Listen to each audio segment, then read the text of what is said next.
Welcome to ABC campus. आज हम ethical issues in financial reporting के टॉपिक में पास्ट एग्जाम का क्वेश्चन कर रहे हैं। आटम 2017 के अटेम्प्ट के क्वेश्चन का टाइटल है मेहरान लिमिटेड। क्वेश्चन का डाटा पढ़ते हैं। Usman is a chartered accountant and has been working as finance director in Mehran limited ML for the past 1 year. तो 1 साल ही हुआ अभी। He reports to the chief CEO who is also a chartered accountant. Recently, Usman has received a bill issued by an advertising agency which is duly approved for payment by the director marketing. Usman believes that the amounts agreed to be paid under the contract far exceed the value of services to be provided by the advertising agency। कि जो उनसे services मिलनी है वो थोड़ी सी मिलनी है और जो अमाउंट पे की जा रही है वो उसके मुकाबले में बहुत ज़्यादा है। And that the payment would be redirected to obtain a sales contract.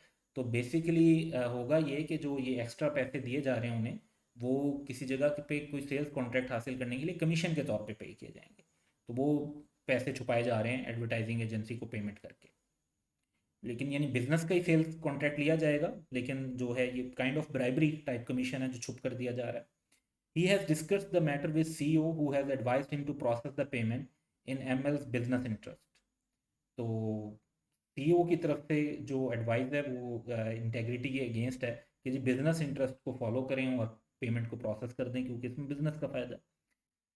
Chief Executive also informed Usman that if the said contract is secured, the management staff will be entitled to a handsome bonus। तो साथ के साथ जो है वो lack of objectivity यहाँ पर rise हो रही है और क्लियरली जो है सेल्फ इंटरेस्ट थ्रेट क्रिएट किया जा रहा है।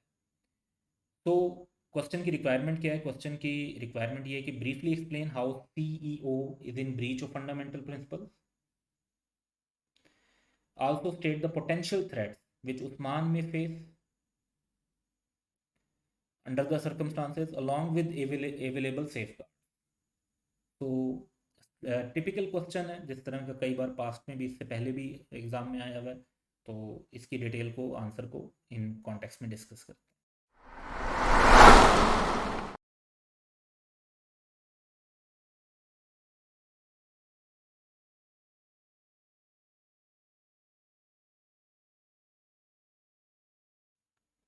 तो सबसे पहले आंसर में हमने डिस्कस करना है कि breach by chief executive officer who himself is a chartered accountant वो क्या क्या है। तो चार्टर्ड अकाउंटेंट्स का जो इंटेग्रिटी का कॉन्सेप्ट है वो ये है कि स्ट्रेट फॉरवर्ड होना चाहिए, प्रोफेशनल बिजनेस रिलेशनशिप में ऑनेस्ट होना चाहिए। इसी तरीके से जो है अनरीजनेबल पेमेंट करना जो है वो प्रोफेशन को डिस्क्रेडिट भी करता है, और इस तरीके की ब्राइब के तौर पर देना ये प्रोफेशनल बिहेवियर के अगेंस्ट है। So chartered accountants should be straightforward and honest in all professional business relationships. Since CEO advised Usman to process the payment about which Usman believes that the said payment is unreasonable and would be made to obtain a sales contract, so he is in breach of principle of integrity and professional behavior both। और ख़ास तौर पे decision of CEO जो है वो lack of objectivity को show कर रही है, क्योंकि मैनेजमेंट को उसकी वजह से बोनसेस मिलेंगे। अब उस्मान का पर्सपेक्टिव अगर देखते हैं तो जो वो फेस कर रहे हैं थ्रेट्स, उसमें एक तो सेल्फ इंटरेस्ट थ्रेट है, क्योंकि बोनस का जो है उन्हें एक कह लें कि लालच दे दिया गया है कि Usman might get influence by CEO, क्योंकि एक्सपेक्टेड बोनस मिलेगा। तो उनका एक अपना सेल्फ इंटरेस्ट आ गया।